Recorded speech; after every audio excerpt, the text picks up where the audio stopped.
From Chicago streets to the courts beat, South Scott Dan on the podcast seat. Bulls breaking news, talking stats and views. Every player, every play, we never lose. Horns over hoops, we're the Bulls troop.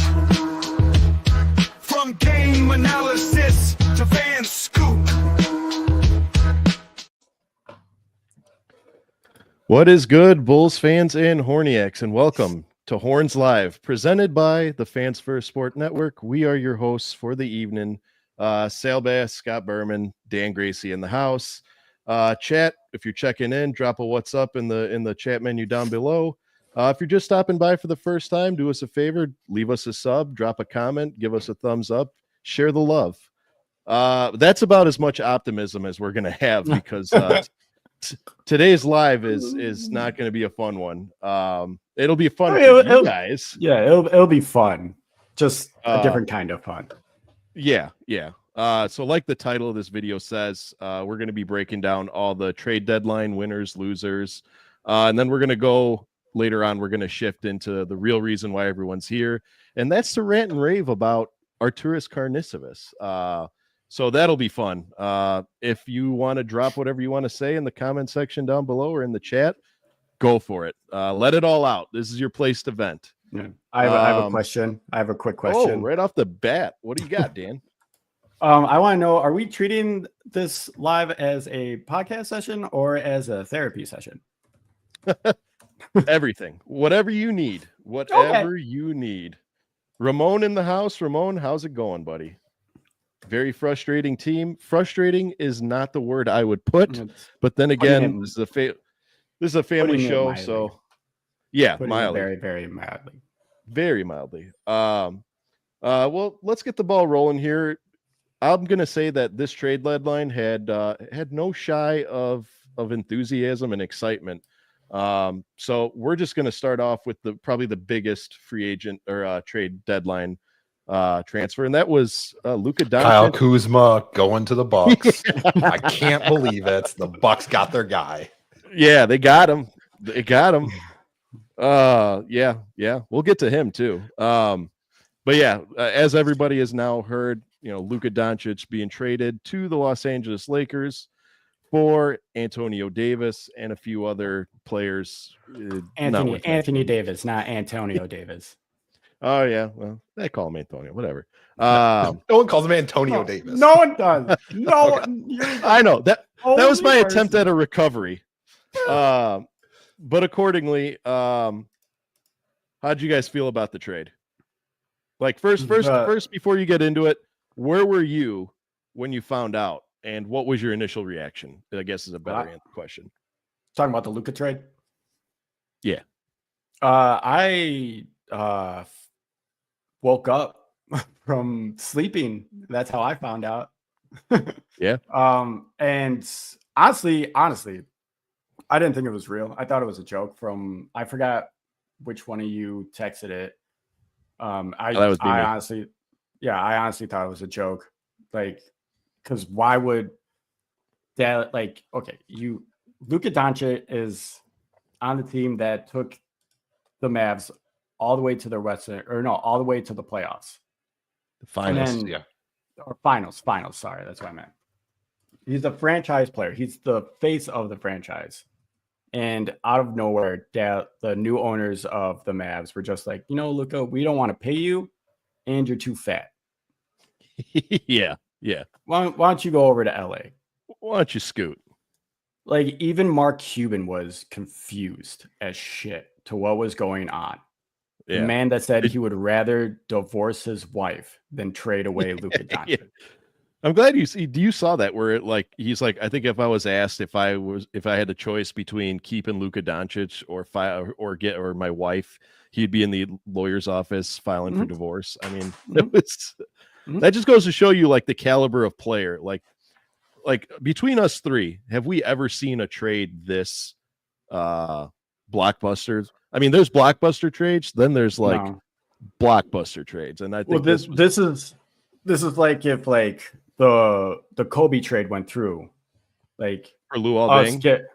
Us getting Kobe or something. Yeah. This is a move that I don't mean to sound like corny or anything, but like it's a mountain moving kind of trade. Like the entire landscape of the NBA is different now just because Luka is in LA with LeBron. Yeah. Yeah. I mean, all the players took to Twitter, all the big superstar names took to Twitter, and they're like, nobody's safe anymore. If a player of the caliber of a Luka Doncic can be traded, nobody is safe. Because I would argue Luka Doncic is arguably easily top 5, but maybe even top 3 players of all of this modern era right now. So, that's fair. Real quick before I cut it over to Scott, who do you think won that trade in the long run, not just in the short run? I think the Lakers won that trade hands down. Yeah. Okay. I knew there wasn't going to be much. There shouldn't be a debate. Like no, we can, but like not going to get you very far. Well, I'll play devil's advocate after I let Scott answer because I like to do that. But Scotty B, waiting so patiently. Where were you? How'd you feel? What do you think this trade means to both teams? I woke up to texts from both of you. I think the first text I saw was, "What the fuck is this?" from Dan. But yeah, it makes no sense. And the more and more we hear about it, it's even worse.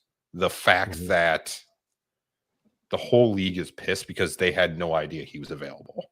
Yeah. The fact that when the Lakers first called about him, the Mavs wanted at least 3 first-round picks, and then Rob Pelinka somehow talked him down, saying that he thinks Luka is fat and is turning into Joel Embiid type player where he's always going to be constantly injured, made him get no picks and an injury-prone Anthony Davis. Mm-hmm.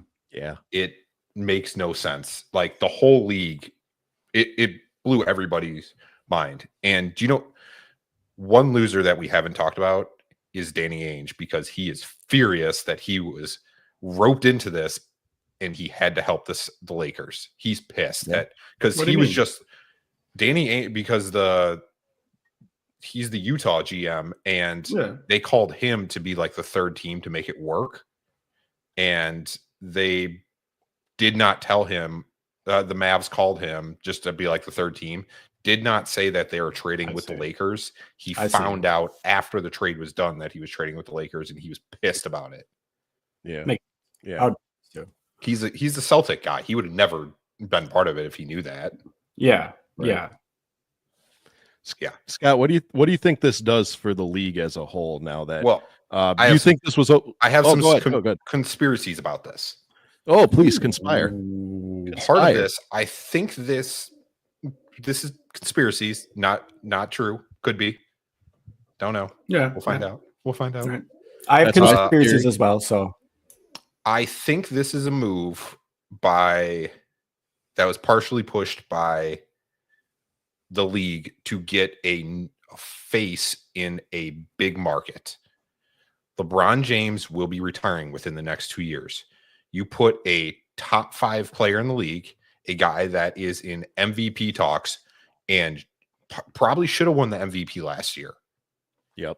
In LA, you take all attention off the Lakers because the new owners are going to try to move the team to Vegas because the new owners own a bunch of casinos and hotels in Vegas, and the league wants to move there. So don't be surprised if the Mavs move. Yeah. But moving out of Dallas is crazy to me. Mm-hmm. But I wouldn't be surprised if they end up in Vegas, and this is partially the league doing that. Look at the Supersonics. Yeah, true. I feel like it's almost the same situation. Like Seattle's a basketball city. They still want their team back after all these years. They're going to get it. They're going to get after Vegas gets theirs. Yeah, after the Mavs move to Vegas. And I don't know. I think if they move a team to Vegas before Seattle, that'll be a riot. I know it's the best case scenario, but blows my mind to know that nobody knew, Yeah, it was just mind blowing. Ramon, you hit it right on the head. By the way, Ramon, sick. I'm digging that Anthony Edwards profile pic there. That's Derrick Rose and Derrick Rose. That's D Rose. Yeah, that's two Derrick Roses. Shoot, my bad, Ramon. That you're pulling up Derrick Rose. I just saw that. I just saw the Minnesota. I assumed Anthony Edwards. You're a terrible Derrick Rose fan. Hold on, I'm naming my kid after Derrick Rose. We don't go there. I'm actually not. But anyway, so you guys were both caught off guard. I was the same way. I thought it was a hack. I mean, much like everyone on Twitter, everyone was like, Shams got hacked. You know, Shams got hacked. Somebody logged in and put up this BS trade, because in my mind, nobody in the history of the NBA would make a trade as silly as this one. Like, you traded arguably almost, I would put him up there as faces of the franchise, of Luka Doncic, for an injury-prone center. I'm going to call him a center, even though he doesn't consider himself a center, and Anthony Davis for no picks. I mean, now, granted, I will say Anthony Davis, when he's healthy and when he's on his game, he's arguably a top player in the league, and I'll give it to him. He's probably the second best defender in the league. So, for sure.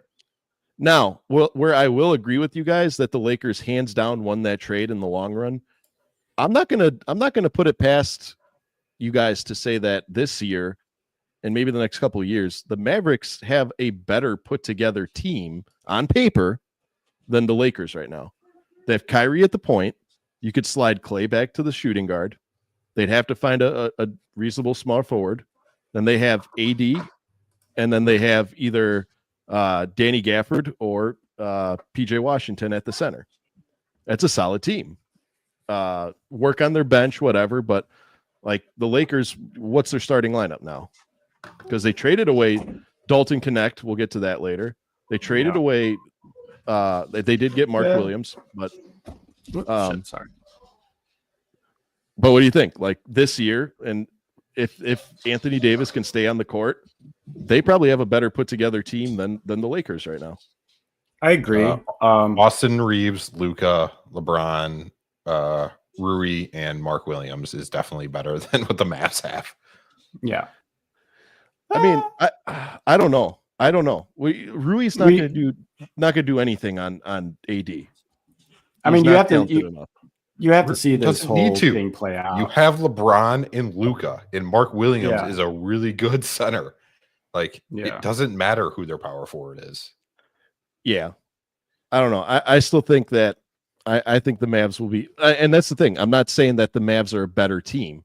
Well, it is what I'm saying. But what I'm saying is in the long run, I'm not saying this team is built to last. What I'm saying is that this team right now probably has a stronger push than the Lakers. I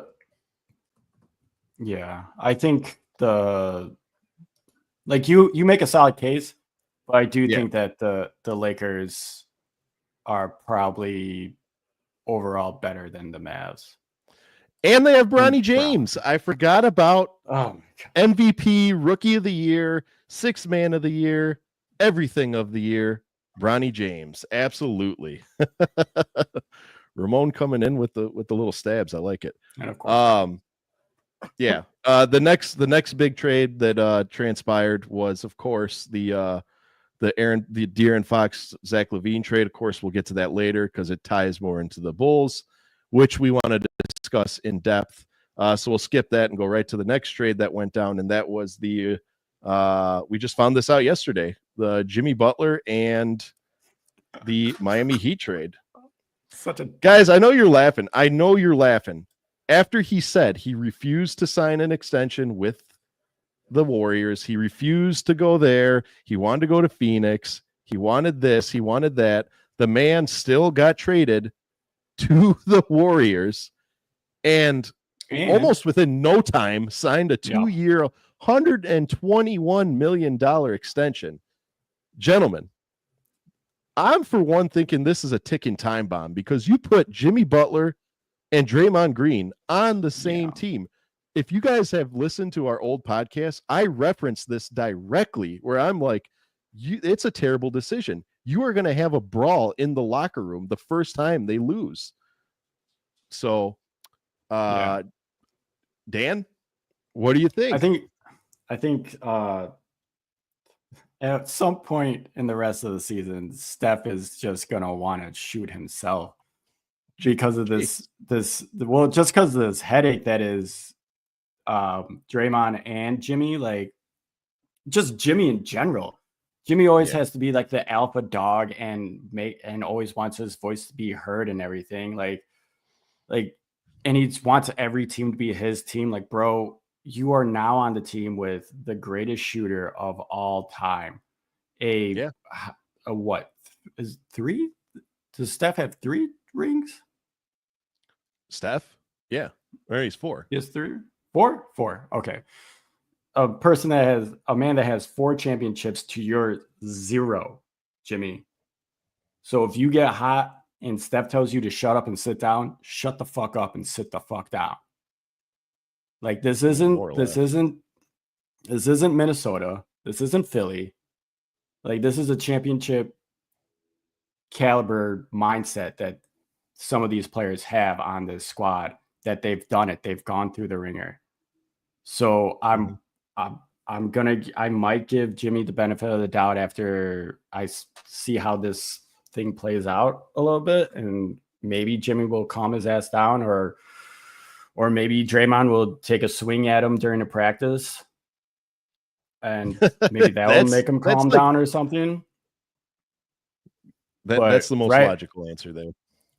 Right now, that move is a bit of a head scratcher.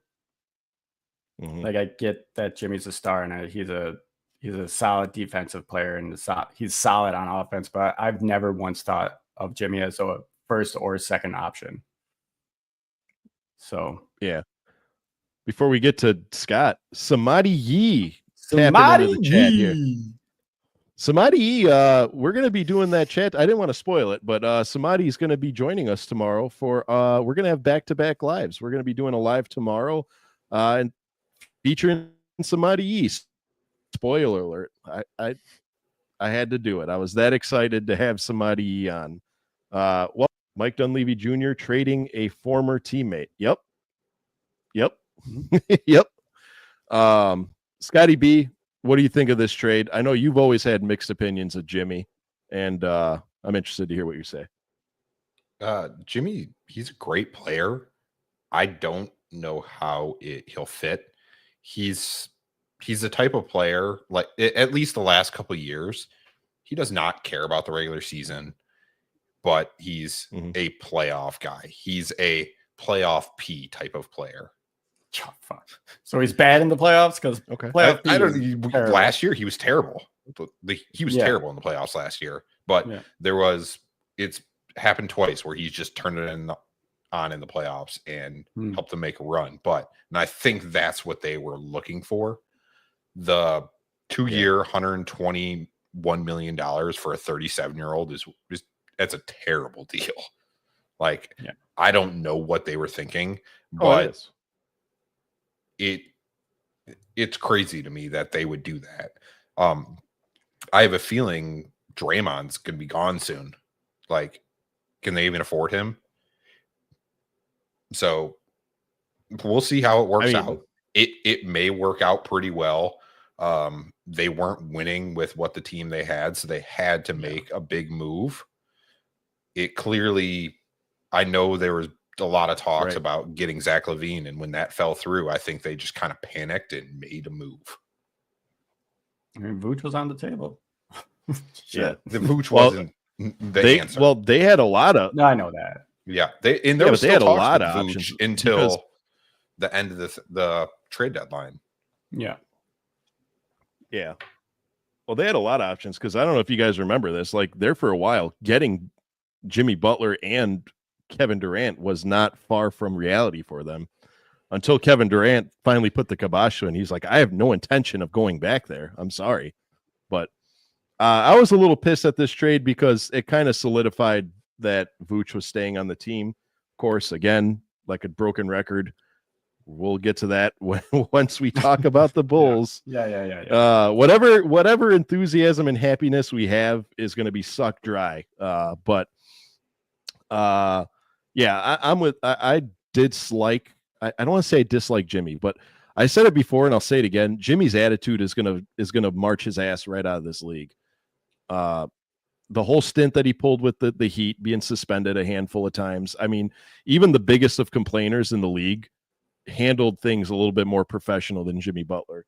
He was dangerously close to a Stephon Marbury treatment where they just pay him to stay home. You know what I mean? I really thought they were good. I thought that was on the table too. Yeah.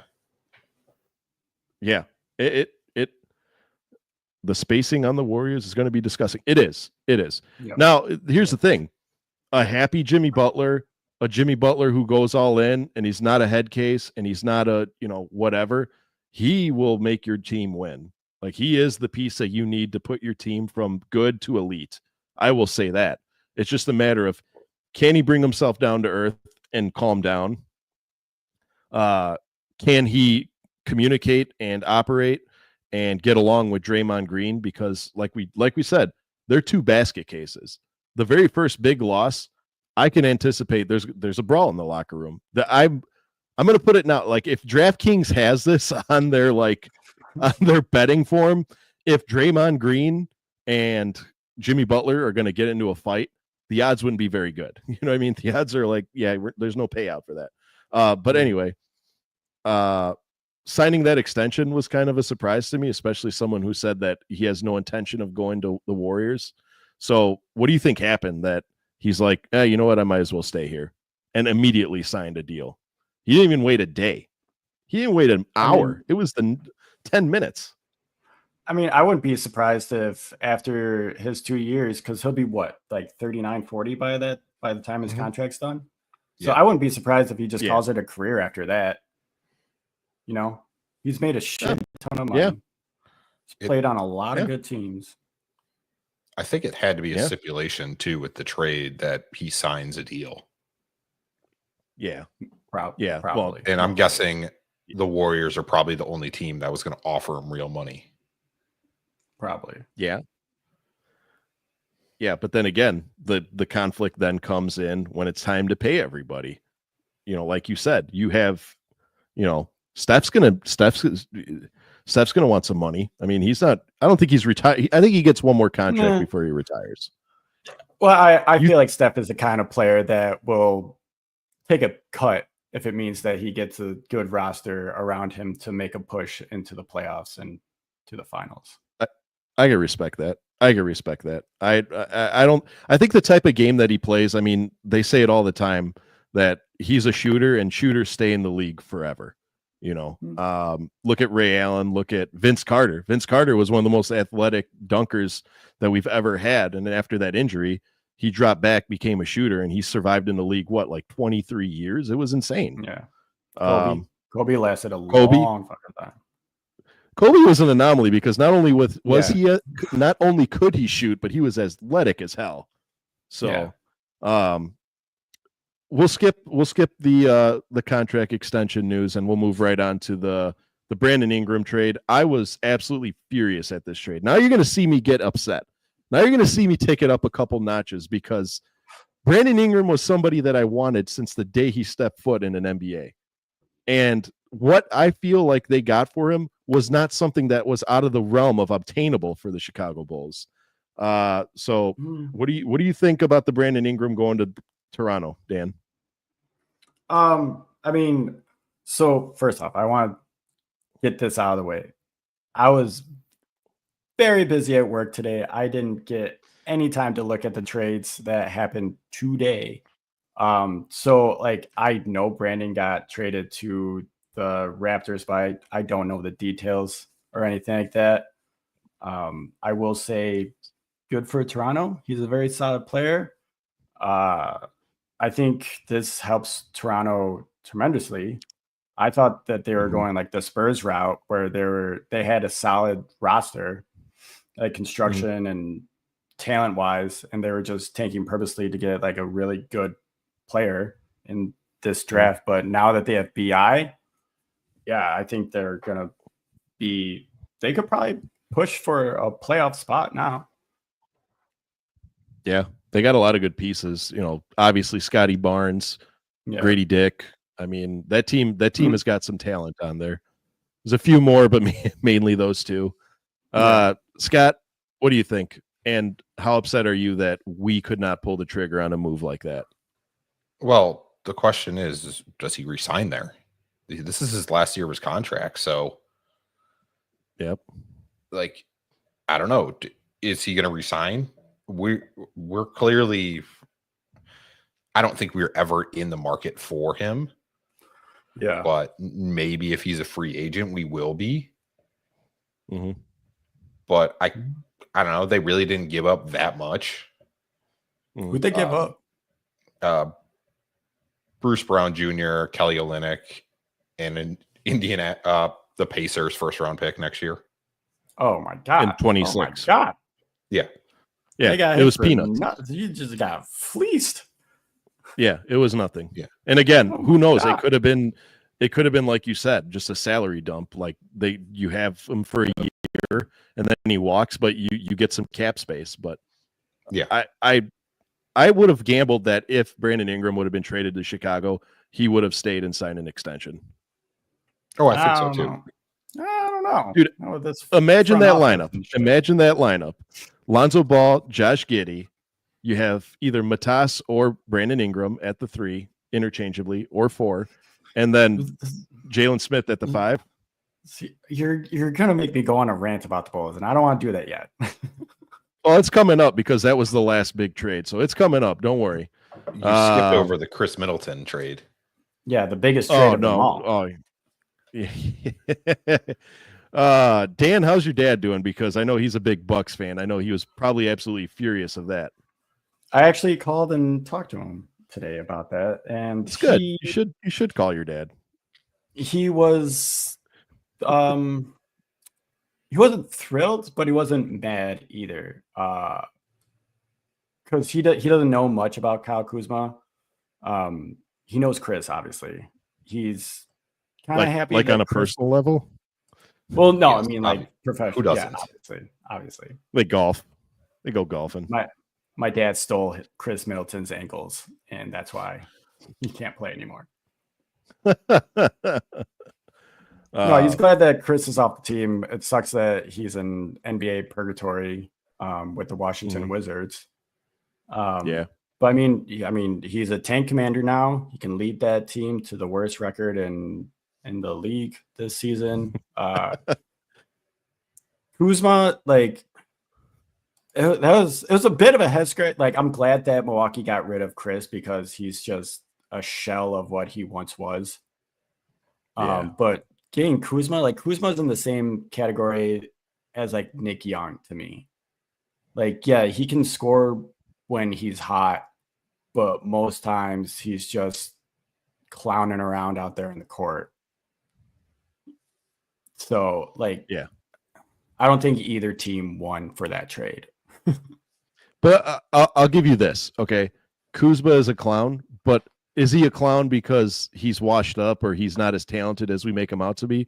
Or is he clowning around because he is on the clown team of the Washington Wizards? You know what I mean? Like, in my opinion, before I get to Scott, I think that Milwaukee Bucks absolutely won this trade by a long shot because Chris Middleton never played. He's constantly injured. Kyle Kuzma, true. He has his injury problems, but the man can contribute. You know what I mean? Yeah. I mean, I didn't think he was hot shit when he was even on the Lakers. Like Kuzma? Yeah. He was when he was dating one of the Kardashians. See, that was his downfall. Everyone knows NBA player, anytime an NBA player dates or marries Chris Humphries, their career just goes straight to shit. They go straight to shit. Once you hook up with a Kardashian, it's done. Same with like Kylie Jenner or whatever, the Jenners. So they're just like the Kardashians themselves. Yeah. Yes. Well, like Chris Humphries, Ben Simmons. Lamar? The only anomaly is Lamar Odom. Geez, yeah, he almost died. They almost killed him. Tristan Thompson. The only anomaly to that was Devin Booker. Yeah. Yeah, for 15 games. Yeah. And then Devin Booker is so far the only one holding strong. But yeah, all jokes aside, what do you think of the trade there, Scott? I like the move by the Bucks. I think the Bucks made some decent moves. Like, yeah, part of the reason Kyle Kuzma was a clown, I think, because he was on the Wizards and everybody on that team. It's such a poorly run franchise and just like no one cared. But he doesn't need to be the top scorer. He just needs to go out there and help Giannis. Like, score 15, 20 points a game, like what Middleton used to do. And he can absolutely do that. He was averaging like 20 points a game for the last couple of years. He's gone off for over 30 several times this year. It was a decent move. Yeah. So I like what the Bucks did. And they absolutely won. Chris Middleton's always hurt. I don't see him being in the league more than 2 years. He can barely play. Yeah. They also picked up Kevin Porter Jr., which I think is a decent bench player. Wait, what? For him. So yeah, the Bucks made they just traded Marchenko Beauchamp for okay. Kevin Porter Jr. Yeah, and so, which like everyone here's not a bad move. You know, I like that. No, Kevin Porter Jr. was never a bad player. He just got himself into some personal problems. He was a stud in Houston until he had to do some illegal stuff. But he was never a bad player. Like he was always a lights out shooter, very athletic, and just found himself in a bit of trouble. He had a lot of success down in on the Clippers. Samadi E can attest to that one.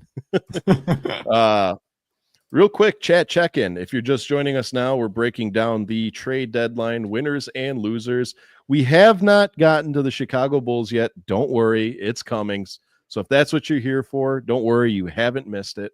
But if you're here and you're new, do us a favor, hit the subscribe button, give us a follow, give us a like, comment in our chat, watch our videos, and spread the Horniak love worldwide. But gentlemen, we're here. Let's do it. You ready to get sad? Fuck yeah. Ready to get pissed off? You ready to lose your mind? Because today I'm in oddly too good of a mood to report the news that I'm about to report to you guys. Like this will be the last laugh you hear out of my mouth. But we did get some good news last night in the form of Dan's boy Lonzo Ball coming back on a very reasonable and very, very good contract, 2 years, 20 mil. So Dan, do I even have to ask you how you feel about Lonzo Ball coming back? That's probably the best move the Bulls did this trades deadline season was extend Lonzo. I was a little shocked by it. I'm not gonna lie, because I mean, Sal, you made a case on why Lonzo should be traded. I saw tons of rumors that Lonzo might be moved and everything. So I thought, hey, we're moving forward with this rebuild. But then when I saw that he got re-signed, fuck yeah, we need that vet. We need at least one solid vet on the roster to coach these young guys.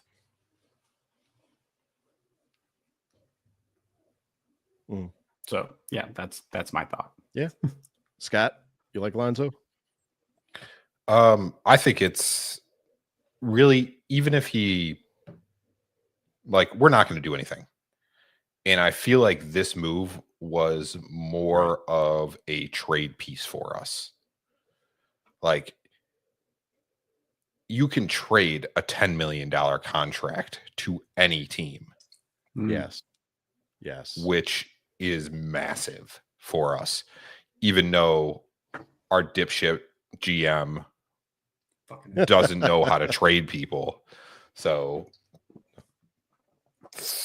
he knows how to trade people. He doesn't know what a good return. Does he know how to trade people? He obviously Zach got traded. What he doesn't know is what is one move in value. It's 7. Yeah, value. Yeah. I loved it, dude. He proved me wrong, dude. And not just his play, but like Dude, I told you, I think it was two episodes ago, I told you guys, like, there's no way a caliber player of Alonzo Ball will take a pay cut or not come back making a bag of money.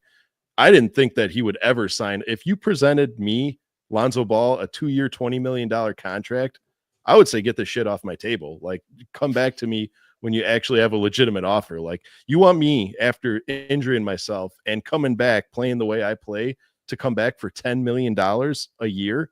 Get lost. You know, I'm up there petitioning for multiple year and 60, $70 million contracts. You know,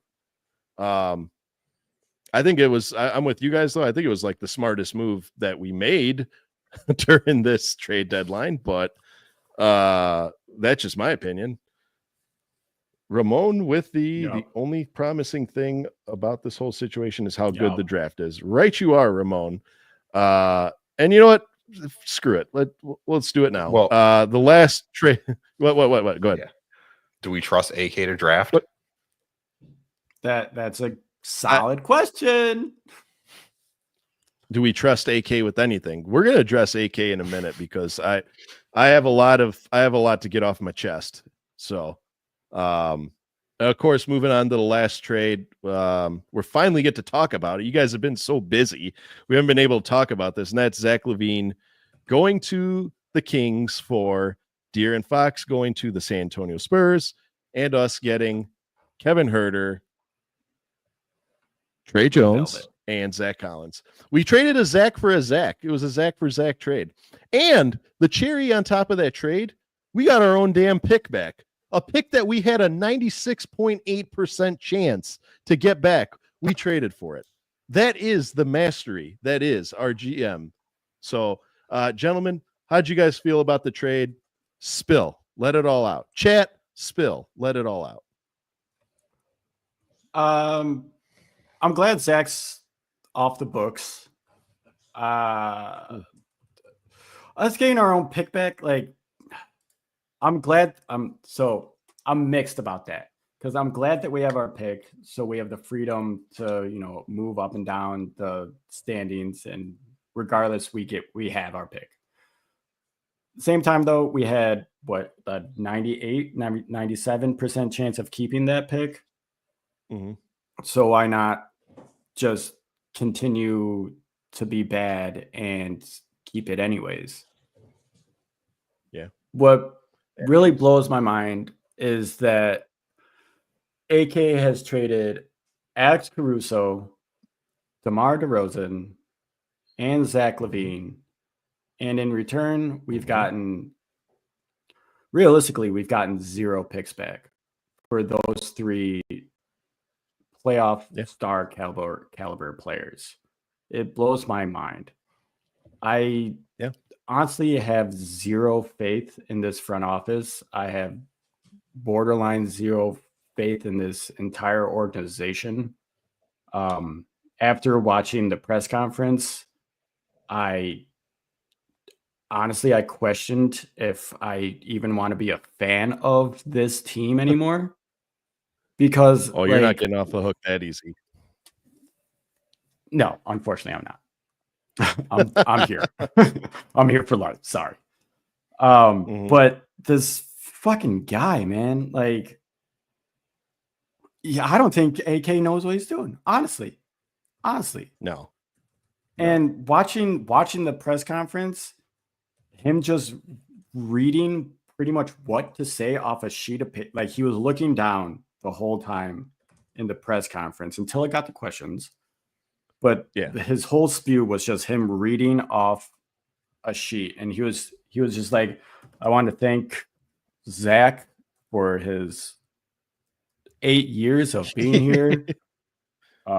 We put together a good team, competitive team. I was like, bro, what the fuck is this? So I'm 90% sure that some staffer probably wrote that for him. That can't. Nah, bro, that was the from like. That was the best speech ChatGPT ever wrote. No, I think that either came from Jerry or Michael, and they pretty much told him what to say, because every year around this time, AK pretty much says the same fucking thing. And it's we have a competitive team. Usually we have a competitive team. We hit a wall in this month, but we went past that and we just want to see where we're going. Like, I'm surprised he didn't use one of the C words he's been using over the last 3 fucking years. Yeah. Like either conformity, continuity, competitiveness. Like, just shut the fuck up, man. Build a team, build it right. The man do your loves fucking job better. Do your job better. Like there's no, like, anyone who defends AK in this front office, I'm sorry, you're a fucking moron. Like, well, you're gonna hate me here in a minute. Then you're a fucking moron, Sal. What? That's outrageous. If you're gonna defend, I'm not gonna defend him. I'm not defending him. Like, I will play devil's advocate. There's no justifying the like how they're going about their business. Like, this is just like someone picked up 2K for the very first time and is just dicking around with the Chicago Bulls roster at this point. Like, more or less, we still don't have a direction, because I don't understand how you trade a bunch of star players and still think that you can compete for a playoff spot. Like, bro, he's giving Mr. speeches. Like, we're not going to make the fucking play in. No. So but at the same time, what GM is going to go on a microphone in front of millions of people and say, yeah, we just gave up. We traded Zach because we're going to start over. We're not going to, win. No, what I mean? You could easily say, like, we traded Zach. We're going in a new direction of this youth. We're going to do a rebuild. But instead he decided to say Levine for this player off a sheet of paper. And like Billy said it the other day that they don't know which direction they're going. AK said today that they don't really know what direction they're going. They're going to try to get into the playoffs, but every Bulls fan with a brain knows that they're not going to make the playoffs. They'll be lucky to make the play in. So this front office is the most frustrating thing in the world for sports, anyways. Scott, how do you feel about the trade? Scott, go. Nothing you guys are going to do is going to or say is going to convince me that this was a good trade. But Scott, what's your opinion? Well, it's a lot. So the only good player we got out of it possibly is Kevin Huerter. Yeah, it's like he's having a dog shit year. He's shooting like 30% from 3, and that was his big thing, and that's why they gave him like a $17 million a year contract. Mm-hmm. But right now he's struggling. He's having the worst year of his career. Zach Collins doesn't get minutes. He's like averaging like 12 minutes a game in San Antonio. So he was supposed to be their backup center, and he's barely playing. I understand that they want Victor to get a lot of minutes, but he's still not doing much when he's out there.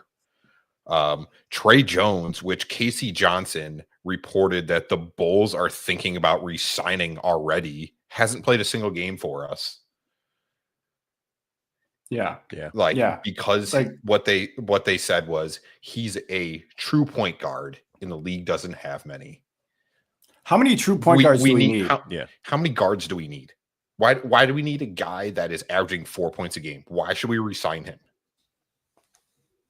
Like he's not a good player. Like it's terrible. Can't wait for the 5 guard. Oh my god! Not resign. Billy's probably so excited about how many guards we have. He's gonna do it at some point and play all 5 guards. Mm-hmm. Mm-hmm. And Dalen Terry. So I take that back. Right on cue. Dalen cue. Terry's probably gonna get. Yeah. Okay. So hold on, real quick about Dalen Terry. So with these pickups, how does this roster really fit? Like, who's going to get minutes? Like, is Dalen Terry going to get minutes over like Huerter? Maybe. No. Well, not a maybe. Kevin Huerter is going to be the guy that they're going to try to give as many minutes to. He's kind of going to be the 7th. It Six, depends 7th, when man. Zoe's well, Zoe's probably going to be starting, right? So I don't know. I don't think so. I don't know. He's going to be like the 7th or 8th. He's basically taking what Terry's spot. Hopefully. I mean, I could see him stealing minutes from Julian Phillips, but it depends on the task at hand. Billy utilizes Dalen Terry more for his defense than his offense. So Kevin Huerter is pure offense. So and Phillips hasn't been getting a lot of minutes lately. No, and I partially think that was because he was also tied into some trades, but that's neither here nor there. But that and the emergence of Matas. But yeah, like here, I'm going to ask you guys a question. Okay, answer it honestly. Okay, let's say I give you a door. There's a door right there. Okay, behind that door is $1 million. Okay, yeah. I say you have a 96% chance of opening that door and getting $1 million. Okay. But there's a 3.2% chance that you open that door and a freaking tiger just eats you. Okay. Do you still open that door? Yeah. Okay. You still open the door. Correct. Scott, do you open the door? You're talking about the pick, and I can explain the pick, and I understand. Go ahead. I understand why they did it, but it's also stupid that they didn't try to get more.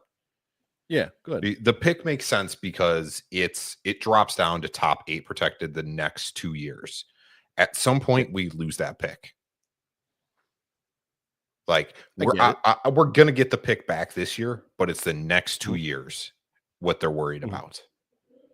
Yep. And do we really want to keep worrying about it every year? About, well, we don't want to lose our pick. Well, we don't want to lose our pick. We got to trade players and do it. So it makes sense why we got the pick back. What I don't get is why we didn't get more back. Yeah. Yeah. And it was actually called out in the press conference, which, oh my God. But what I loved about that press conference, every single person that asked him a question was an attack because everyone in the media is sick of the bullshit. Like Dan said, that the beginning of the press conference, that was pure bullshit written by management. That was sat down with Michael, AK, and Mark Eversley, and they wrote bullshit. Everything they said, it was dumb, useless. It gave no information, and it did not. There was no plan. There was, well, we'll see what happens in the next 30 games. Mm-hmm. There's nothing. So dumb. And I wrote down a couple people that said something, but one thing did pop in that he said in that whole thing was the team was doing great the first 38 games. I want you guys to guess what the record was after the first 38 games.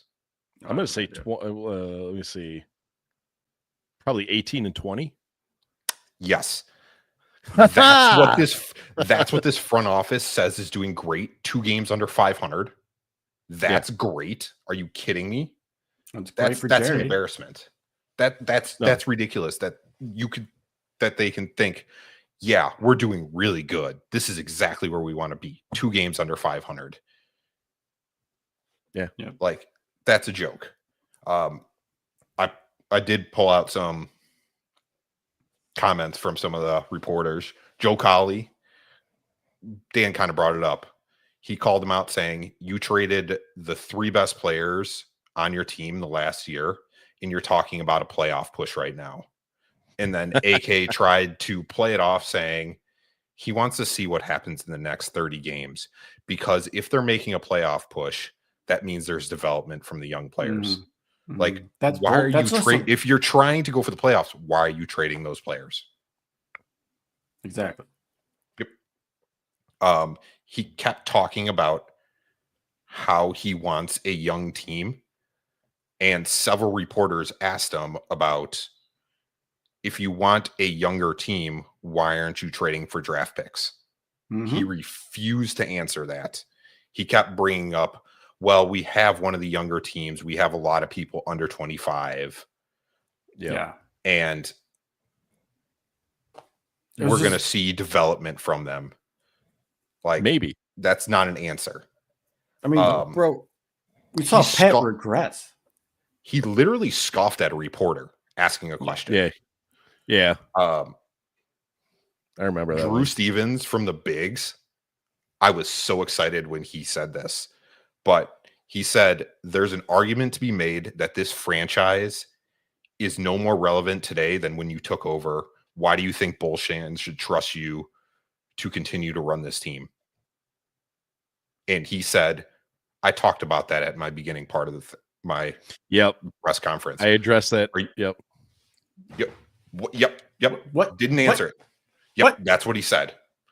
Cody Westerlin asked him if anybody asked him or offered a first round pick for Zach, and he got very defensive and he said, I don't want to talk about hypotheticals.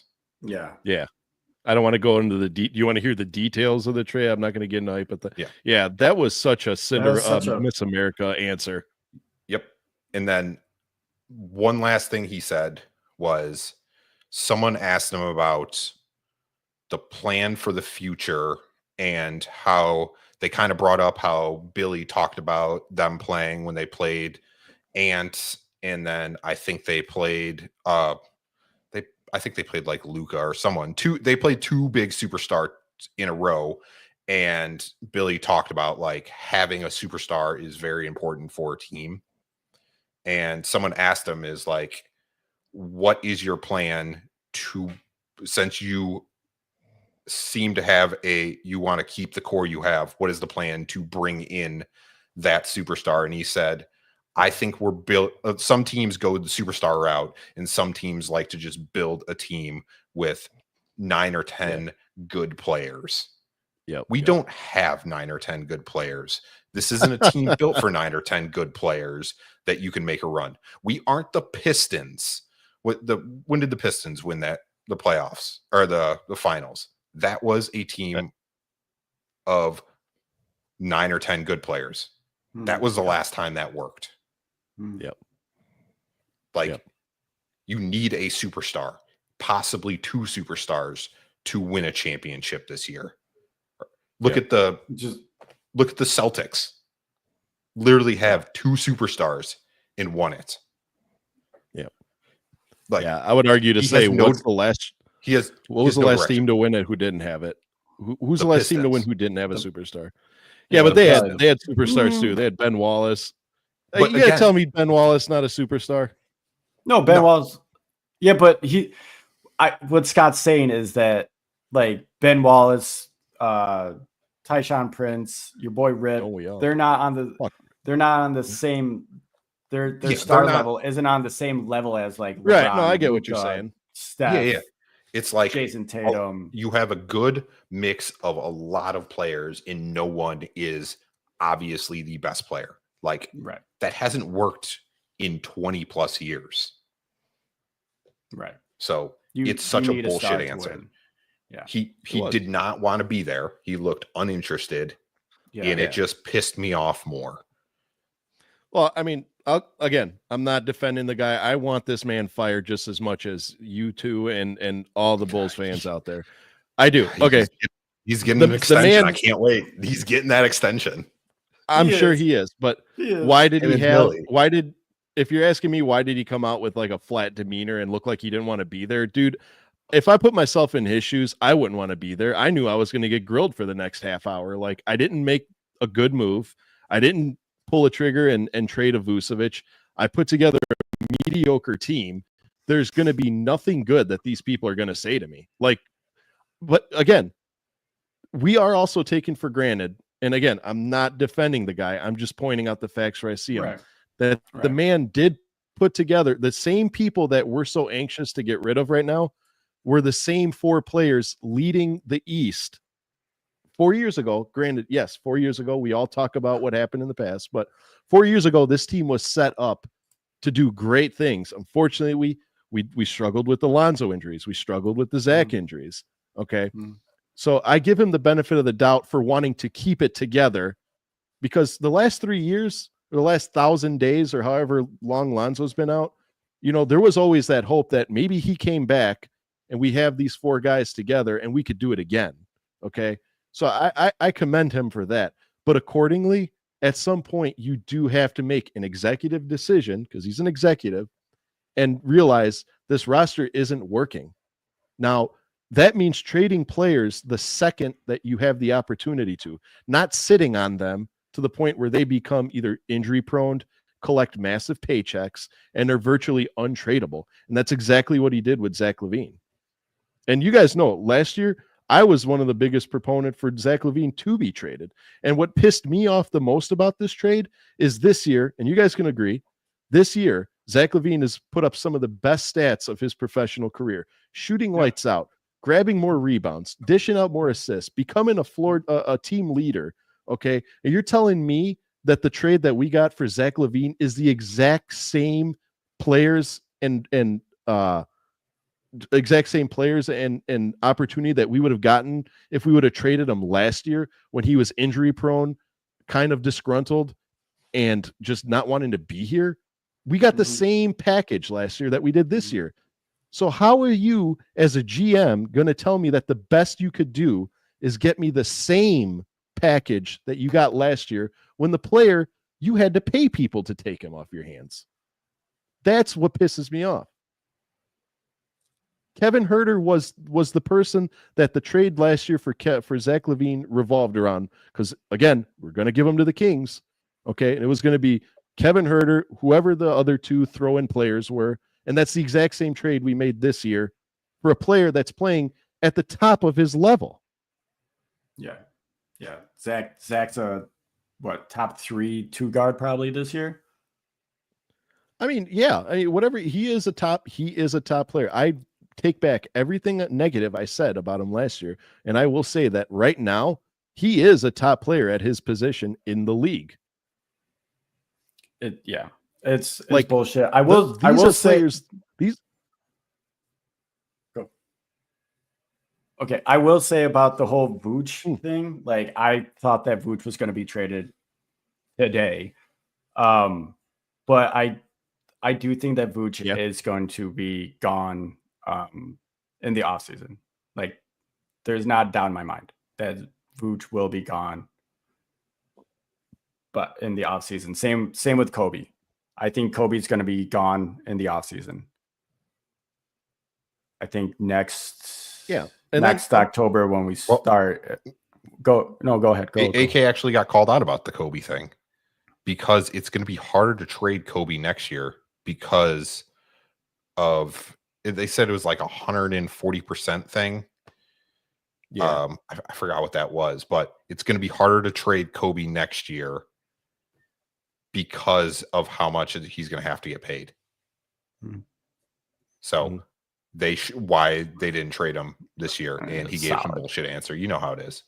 That's solid. Yeah. Well, also, I kind of want to go off a go ahead. Go on a tangent. Did you guys see that the Atlantic, they were doing some guy from the Atlantic was doing on a podcast, I forgot which one, but they kind of brought up earlier in the year, they did a story like ranking all the front offices in the league, focusing on like the top 5.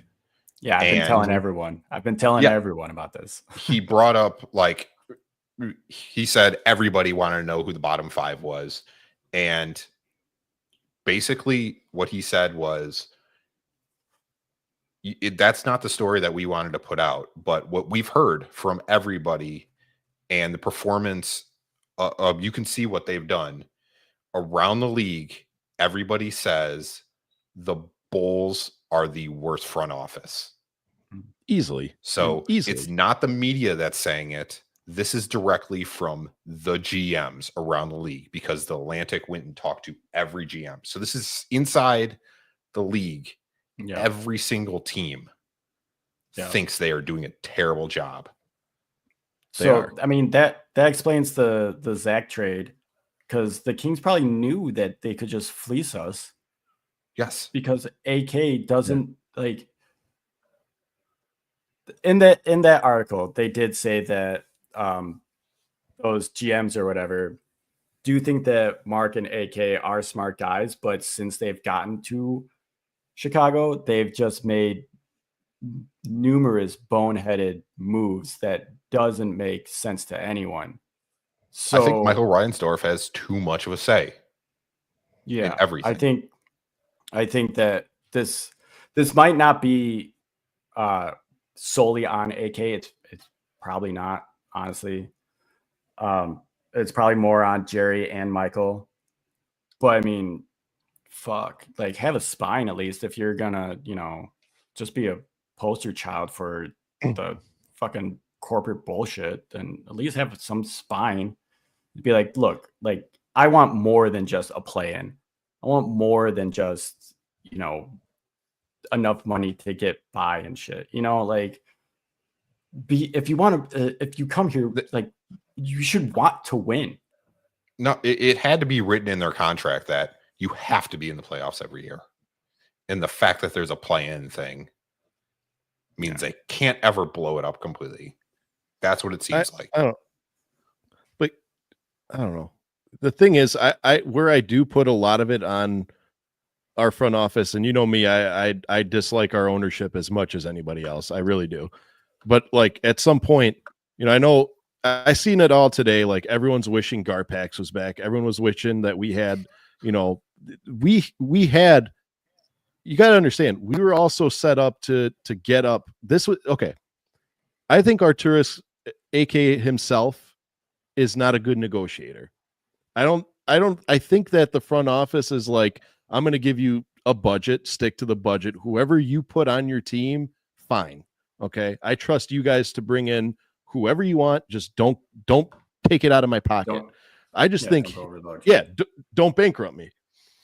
I don't think AK has the negotiation powers to get a deal done. That's just me. I think he's just a poor negotiator. There's no reason why a team that is in desperate need of a center, and that is the Golden State Warriors, were very, very, very serious about trying to get Vooch in lieu of the Jimmy trade. Okay. We should have been able to get a job done there. And accordingly, if everybody knows that Vooch will be gone next season, what is the point of dragging him through the mud this year? Your return for Vooch next year we like to make our players suffer. And that just proves my point that we hang on to players way too long. Yeah. I'm not for just making moves for the sake of making moves. I understand that you can't just trade players for the sake of saying you made a trade. Congratulations. Okay. But accordingly, your value for Vooch in the offseason is not going to be any better. If anything, it's going to be worse because now Vooch is going to start going into this game. It's been reported and it's been seen firsthand that lately Vooch has been flat-footed. He's out there on autopilot. He doesn't give a damn. Okay. You saw it last game. He had 11 points, 10 points. Like that's just going to continue to be a downward spiral for the rest of these 30 games that AK is so enthusiastically waiting to see. It's not going to get any better. That's going to lower his trade value. Where we could have gotten some decent players because Golden State or whatever team that was calling this year was desperate to get a center in, they're not going to be so desperate anymore. Now we're the desperate ones. That's what pisses me off. It's not the fact that he makes boneheaded trades because can he draft well? Yes, he can. He drafted Lauri Markkanen. He drafted Wendell Carter. Okay. But what did he do with those two? He gave up on them way too early. No. AK. AK didn't draft Lauri or. Yeah, he didn't. No, his first pick was. His first pick. I'm sorry. I'm sorry. Not Garpax. Garpax. I'm sorry. I take that back. Yeah. There you go. Pat Wood. Shit. Yeah, I was okay. But accordingly, it just goes to show you that our little label that we got now as being the worst run front office in the league is carrying over into a new puppet. That's what I'm saying. So in long story short, we could fire AK tomorrow. Okay. We could get a GM, whatever, insert your elite GM here and we will yield the same result because it's not the GM. It's the fact that we are known throughout the league and even in the championship years as being a subpar ran organization. Yeah. Yep. I mean, you're not wrong. You know what I mean? You're not wrong. So now I'll ask you this in chat. Thank you for sticking around, chat. Let me know how you're feeling in the comment section. I know I just boiled some blood and raised some blood pressures up, but when will we expect to see progress? What do you think will happen between now and the NBA draft? I don't think you're going to see progress between now and the NBA draft. I think I'm kind of hoping that, like, I mean, I've said this throughout the entire season. Like, I kind of like, I'm not rooting for a tank, but like, we're a bad team. So, I mean, we're going to lose, but if we're going to lose, at least make the game fun to watch.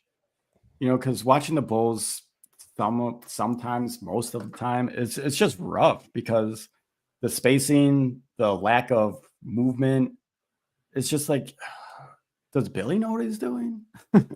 Like, does anyone in this organization really know what they're doing?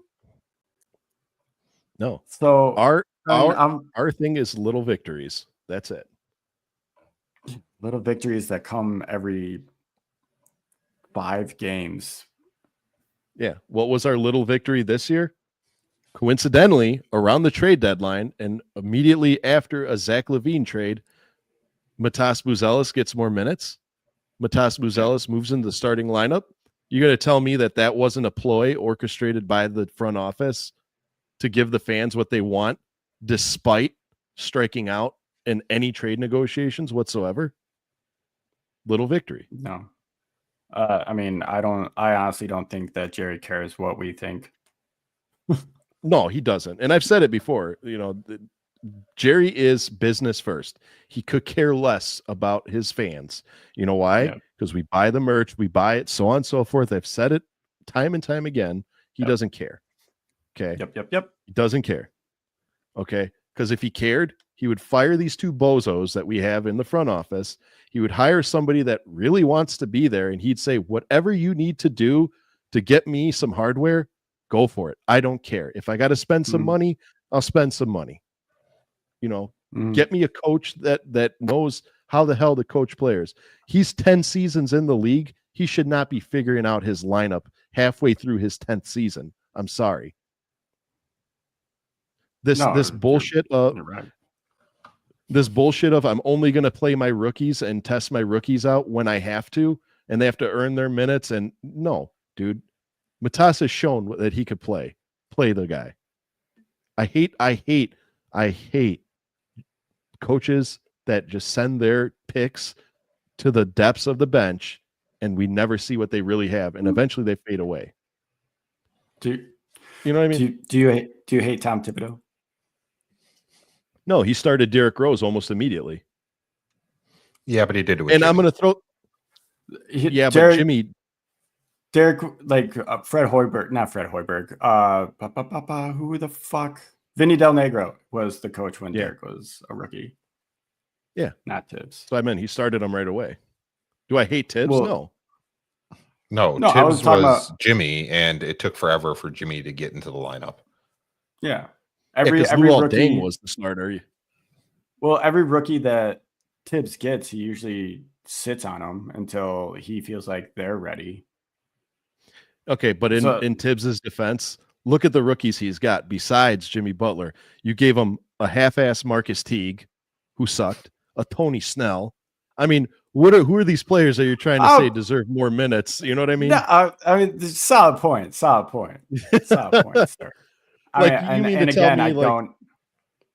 I don't know who was the rookie for oh my God, Minnesota when he was there. I mean, was Ant there when I Tibbs don't was think there? So. I don't think so. No, I don't think so. He'd already been gone. No, but that's what I mean. Like, I'm all for, like, I'm all for trying them out, and if they suck, banish them to the bench, sure. But at the same time, Matas came in and he hasn't shown that he sucked. He's shown that he can play. He can show he can compete, and you banish him to the bench. I mean, I'm a firm believer, and I know I'm speaking out of my ass when I say this, that if the finger is up, that if Billy Donovan would have been the coach when Derrick Rose got drafted number 1 overall, he would still be coming off the bench. I'm a firm believer of that. I don't know about that. I mean, what about like Shea? Shea? Yeah. What do you mean? Billy and Shea. Billy was there when Shea, right? Shea wasn't Shea was drafted wasn't a rookie. To Minnesota. Oh, yeah. My bad. He got traded there. My bad. That's what I'm saying. Like, I'm telling you that if we get the number 1 overall pick and if we draft Cooper Flagg, I would not be surprised if Billy tells him to come off the bench. And he starts Pat instead. Yeah, exactly. Ramon, I mean, what's going on, Ramon? LeBron Thanks James for sticking is around. the big free agent. He said big, not a different B word. They're all old players like James Harden, Kyrie, LeBron. Chris Middleton's a free agent. We'll probably sign him. This will be the free agency that we grab. We'll nab Westbrook. We'll nab one. Nas Reed's probably the one I would go for the most. Like, you can have Nas as your starting. I mean, how many guards can we fit on this goddamn roster? More than likely, we're going to end up getting one of the 4 names you mentioned earlier. Yeah, I doubt we. Karis LeVert might be a decent player to go for. Like to actually pursue. I'd say every name you mentioned, but the problem is all those like Nas Reed and Karis LeVert, they're going to be smart and go to teams that actually have a hope in hell of winning. They're not going to come here. The players that are going to come here are like the main names you mentioned, your Westbrook, your Harden. They're just looking for a big payout before they retire. You know what I mean? Yeah. Ben Simmons. Like, there you go. That's the guy we get. We need a true point guard on our team. He's going to be on the buyout market, I think. He's going to go to Lakers. He'll go to Lakers. I do want to ask you guys, bringing it back to the trade deadline, who are your winners and losers? I think the biggest winner of them all is the Lakers, and I don't even think it's close. Losers, us, bar none, us. I respect what Charlotte did. I think Charlotte had some good moves. What did Charlotte do? What did Charlotte picked up Dalton Connect, Cam Reddish. They got a first round pick for Mark Williams, and then they picked up Nurkic. Okay. Yeah. Nurkic. Yeah. They're building a very high powered offense if people can stay healthy. See, that's another thing that pisses me off is seeing all these teams that, are like known to be like garbage around the league, and seeing all these trash teams build and eventually be successful. And then here we are still in the same spot we were for the last, like, it feels like 7 or 8 years now. Like, when do we get to progress? When's our That's the question that every single Bulls fan is wondering alone. And actually, I do stand corrected, Ramon. I do think Dallas is the biggest loser because we lost a former All-Star. They lost a current MVP candidate. Like that's insane. Yeah. But at least they get to compete still. You know what I'm saying? That's true. And they'll be able to compete in the future. So I'll piggyback off of Scott's question. What team do you think got better? Like, what team right now, after their moves, has the best chance to win a championship? I don't think they're going to win a championship, but a team that I think got better is Toronto with getting BI. Okay. I think that's a step in the right direction. Okay. Go ahead. What about championship wise? Championship wise, I mean, obviously the Lakers. Obviously, I think I think with Luka on the team, LeBron does have a solid shot at getting his 5th ring. Maybe. Plus, I know the NBA wants it. Yeah, it'll be the first ever father-son championship squad. Oh yeah, like that. Let the glazing begin. Let the glaze begin. Dude, okay. Real quick about glazing and LeBron. Oh boy. All right, let's go. Okay. I have no idea if he's gonna listen to this. I don't know. If you are, Jared, if you're listening, I'm sorry. But at the same time, bro, you need to get off LeBron's dick. Like, so there's a supervisor at my work. He loves LeBron James. Loves LeBron. He talks about LeBron James as if he knows LeBron James personally. Maybe he does. And I've never seen such glazing in my entire life. I thought we had to call the janitor to clean up all the fucking like glaze. My God. It was insane. Like, you LeBron fans there's no talking to you when you confront them with facts. Like, I don't know. LeBron fans, y'all need to calm fuck down. Like, LeBron will get another ring. Luka's there. Y'all are gonna be fine. And from now on, when Lakers say they can get whoever they want, I'm not gonna argue anymore with that. Yeah, because you got Luka for pennies, pretty much. So good job, Lakers. I hate the Lakers, but kudos to you. Yeah. Oh, Ramon's gonna debatable. Debatable. Absolutely debatable. He used to tell me all the time. I know Ramon on a personal scale, and he's like, he always says LeBron is his GOAT, and I'm like, boy, you need to be educated. The GOAT conversation, to each their own. You can make the case. Like LeBron, I said, there could be a GOAT for every era of basketball. Like, all right, cool. LeBron currently is the greatest of all time for this generation. Sure. Yeah. Dude, it's like I said, the GOAT isn't who put up the biggest numbers, who won the most championships. It's who made you start loving basketball. If it's LeBron, it's LeBron. If it's Mike, it's Mike. Right. If it's Tony Snell, it's Tony Snell. I mean, you gotta be out of your mind. No one's GOAT is Tony Snell, not even his parents. His parents are disappointed in him. Just like, Well, we know Dan's GOAT. It's John Lucas III. Lucas III. Bro, I should have John Lucas, but goddamn, after watching that 520 podcast, I love John Lucas. He is a real one. He is. Oh my God, I would love to sit down and just have a nice conversation. Oh, yes, it was a good. You really should watch that one. If you're a Bulls fan, he tried to make sure everybody had a great work ethic. He had the Kobe mentality. He wanted everyone to succeed. Do better. Okay. Yeah. Oh my God. Great person. Yeah. But bringing it back to your question, Sal. So you went from glazing LeBron, you went to the GOAT. What? I'm confused, but sure. I said you went from glazing LeBron to glazing John Lucas III. Yeah, okay. All right. Bringing back to your question about all right, the championship one.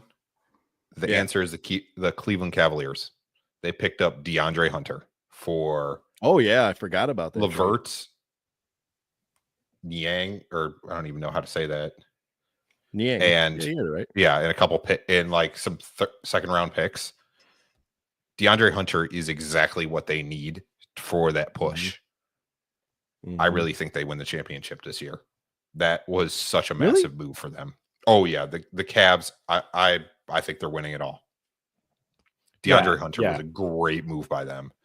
Had I known about this trade, then I don't know what the hell the Hawks are doing. They basically were ready to move Trae Young, but they just traded everybody else and gave Trae Young a bunch of trash. No, well, not. I mean, trash, maybe they wanted. It's like they wanted to give him a fresh start. It's like I feel bad for him. Like the Hawks, I don't know what the hell they were doing. Also, the Magic made no moves, which really surprised me. Yeah, why would they need to? Surprising. They're practically there. Yeah, but I feel like why not? There's not a 3-point shooter. You can't. You that's out there. Mm-hmm. Like I guess they feel like if their team gets healthy, they're ready to go and they don't want to make any moves. But Probably. I feel like they were going to do something this year. Yeah, but look at it like this: like who would you trade? You know, if the Magic are calling you and they say, "Hey, what do you want for this guy?" You know, they're going to mention your Paulos, your Franz, your Moes. You know, those aren't going anywhere. Your Wendells. Exactly. So, what moves could they make? They'd be like, "Well, we could give you Gary Harris. We can give you Bataze, and they may even not want to part ways with Bataze." You know what I mean? Yeah. Orlando, you should have called Chicago. Orlando should have called Chicago. Spurs are also a winner. De'Aaron Fox was a great move for them. That's exactly what they need, because it was either him or Trae Young, and he is a better fit than Trae Young. Mm-hmm. So speaking of Trae Young, I'm just gonna throw it out there. Atlanta Hawks kind of won that draft. Did they? Just saying. Well, yes and no. They stole it from the Mavs. I mean, yeah. They traded Luka to get. If they would have kept Luka, they would have been without Luka. Huh. They have Trae. Did they really win? Because the Mavericks went to the finals last year. So there's that. Well, I didn't say they won at life. They won that draft. Well, I don't know about that. Well, if they kept Luka, then Luka would still be on the Hawks today. Like, they would not trade him to like the Lakers or anything like that. Yeah, I don't think they won, because if you're looking money wise, the Mavs definitely made way more money than the Hawks have from him. So I still think the Mavs won. They're just idiots now. Yeah. Dude, put yourself in the eyes of a Mavs fan. They lose Luka Doncic and Jalen Brunson. Like, dude, you think it's hard being a Bulls fan. Try losing two players who are at the top of their level in the NBA right now. Well, like a lot of the Mavs fans are straight up boycotting the team because the Luka trade. And like that. I'm sure that you guys have seen, and most of the viewers have probably seen, but like the photo of all the Luka jerseys and the signs that say "sell the team" in front of the Dirk statue, like, so they just bought the team. They're not gonna sell it. They're not gonna sell. And probably in a couple of years, Dallas, you probably won't even have an NBA team anymore.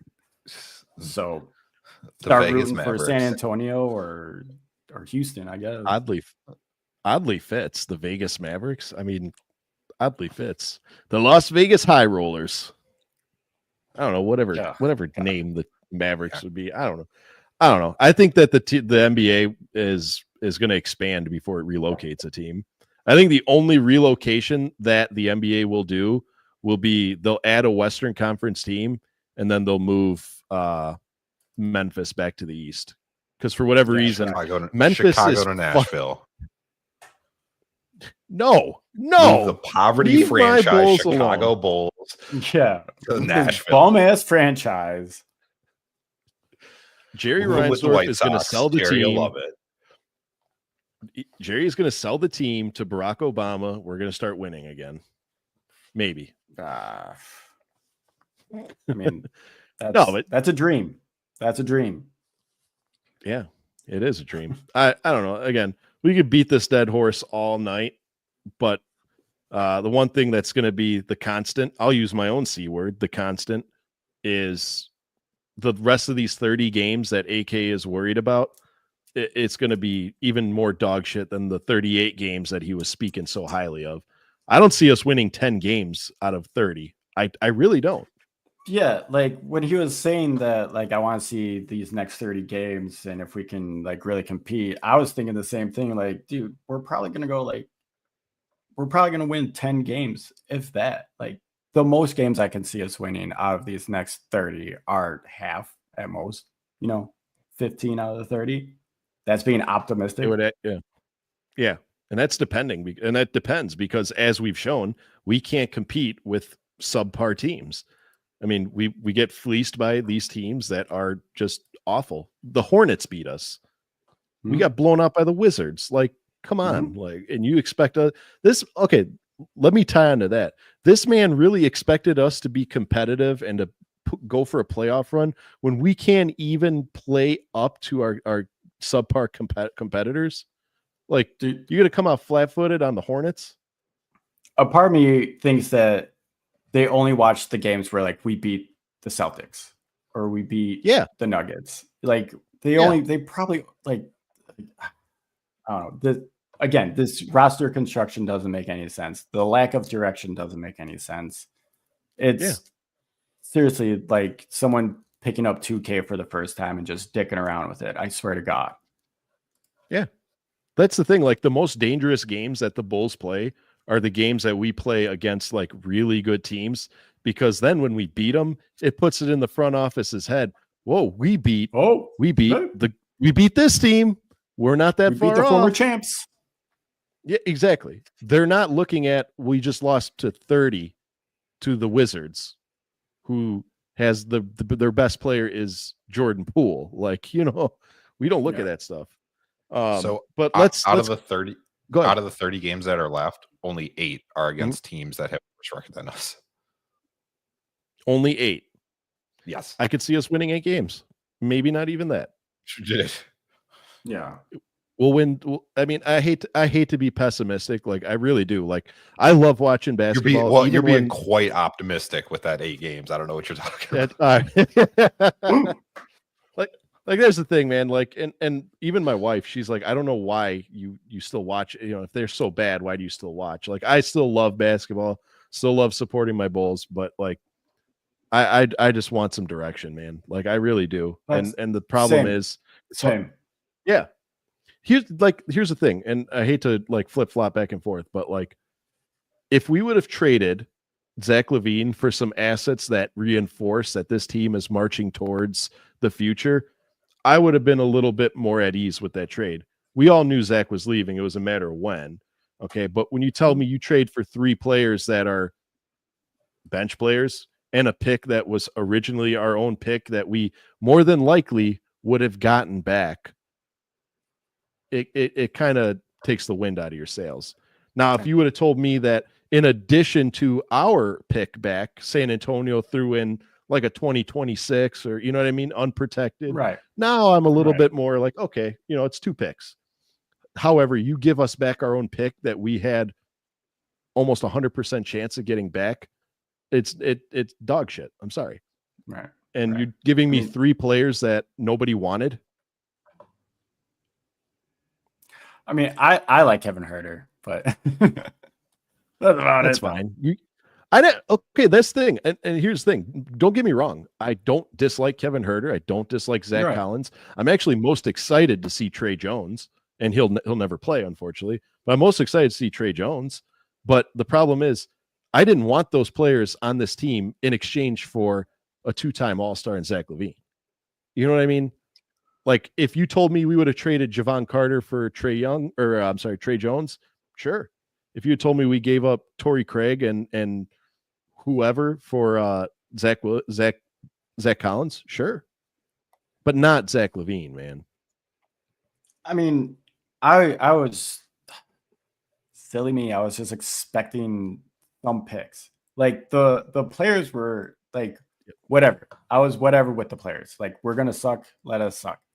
But the lack of picks that we've gotten is just mind-blowing. Like, how are we supposed to build for the future if you're not getting picks? Ding, ding, ding. Ding, ding, ding.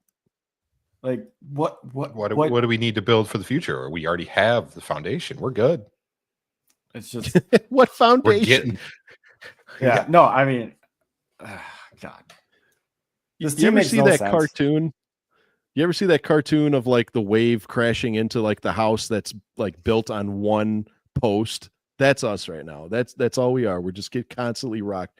We're hanging on for dear life. The fact that we won, how many do we win? 20. What are we, 23, Scott? We won 23 games? If I don't know. The team sucks.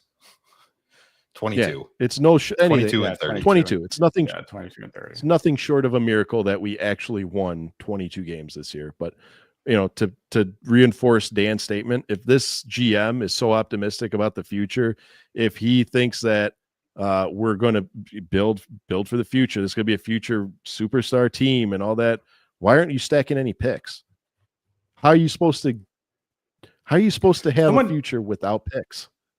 Someone did ask him that question. If you're urgent to build a young roster, why are you not like stockpiling picks like every other, front office would?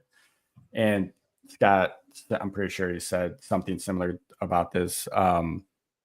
He kind of just ignored it and just kind of scoffed it off and just gave like a garbage word, a word salad that didn't make any sense. And, you could tell, like Scott said, he did not want to be there. He didn't want to answer these questions.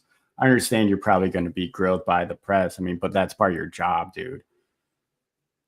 So I don't know. Be prepared. I mean, we talk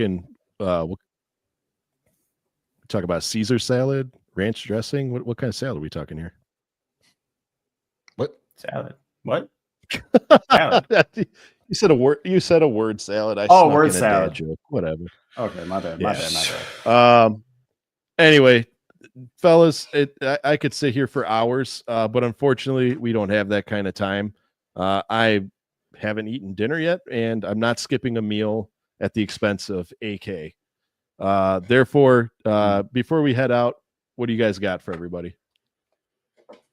Well, me and my wife, after 2 years, we finally booked our honeymoon. Oh, where are you guys going? See, now I'm happy again. Now I'm happy. Where are you going? We're taking a cruise. I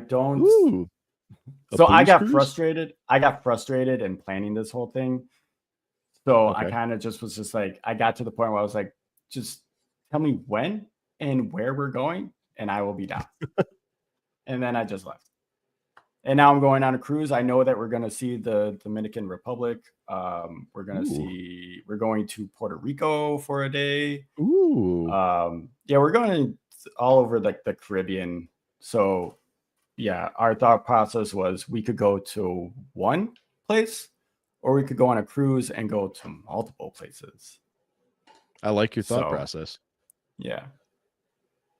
That's what's going on with me. Yeah. Oh, nice. I'm excited for you. Good for you. Good for you. When do you shove off or set sail? It's not until November. Honestly, boss move. Great time to get out of here because it's starting to get cold and it'll be like 80 over there. And we're also like, it was less PTO days for us because we're leaving during the holidays, like Thanksgiving time and shit. So this way we get to save some of our own PTO. Damn, Dan Gracie, genius in the vacation planning. I know you're not. You're gonna be. I take my PTO time seriously. Okay, this is my time. Don't we all? Don't we all? Scott Berman, what do you got before we leave? Keep it happy, please. Let me be happy. And on a positive note, I have something that's not gonna be happy. Oh, dadgummit! What? It's not terrible. It's not terrible, but it's like we talked about. We told everybody expect to be upset about the Zach LaVine move. Oh yeah, and somehow we were still even more disappointed. Yeah, so there's that. Mm-hmm. But I don't know, going to France in a couple of months. So yeah, it's awesome. Yeah. Oh, we. You've been to France already before, haven't you? No. You've been out of the country? Really? It's hard to keep track of all your travels. I went to Scotland and Ireland. Oh, that's right. That's right. That's not France. Yeah. Doing the whole UK tour, business or pleasure? Or both. Pleasure. Pleasure? Oh, I meant is it a business trip or are you going because you no. Okay, good. No, the only business trip we would do was either they send people to Japan or Brazil. Oh my god. Ooh, I'd go to Japan. But they're not going to send me to either. Yeah. Not with that attitude. We go to Canada. We go to Canada all the time, but yeah. Wait, when are you going to France? 3 weeks? The end of March, beginning of April. Okay. Oh, well, happy travels for both of you guys. Man, now I feel like crap. Like both you guys are leaving the country and I'm staying here. I'm not going anywhere. You're stuck. Bulls fans, you're stuck with the Bass. You know what I mean? Damn. Okay. I guess my closing statement is nothing even close to that. But my closing statement is this: like, the next 30 games are going to be a prime example of why the ownership does not care about us, because despite how terrible we are going to be, everyone's still going to watch the games. Everyone is still going to go buy tickets to the games. So they're going to buy the merch. They're going to continue, like us, putting out content about the team. And it doesn't matter if we're 0-82 or 82-0, we're still going to be a part of this franchise. So I guess Bulls fans, just heads up high to brighter pasture here. And I guess we have no choice but to trust AK and see what he's got cooking up until the day comes that his job is no longer. You're still gonna watch. We're still gonna be doing this podcast until we turn into a Las Vegas Mavs podcast. I'm still gonna watch and do the podcast and stuff, but I don't have any trust in this front office at all. If this pod is turning into anything, it's gonna be when we move to Seattle, it's gonna be a Sonics. I already got the name, Sonic Speed. That's gonna be our podcast name. What's Sonic Speed, baby? That's it. Even has a good ring to it. You heard it here first. Well, I could even change the intro. What's good, Sonic? We're done. We're done. Just end the stream. We're done. You've gone too far. End the stream. End the stream. Speedy X.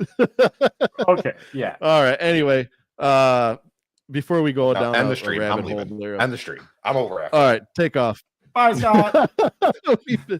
While one of my co-hosts leaves the building, thank you for sticking through to this point of the cast. We appreciate you tuning in each and every time we do one of these. Thank you for talking Bulls with us. Head over to our YouTube page, check out our shorts and our videos, give us a sub, like all of our content, and promote yours there. We always love hearing about new Bulls content. You guys put out some good stuff. Again, we're doing a stream tomorrow with our super fan Samadhi Yee. I'm looking forward to that. We're going to be playing. There's a random dog in the picture. We're going to be playing the grid and doing a Pirtle.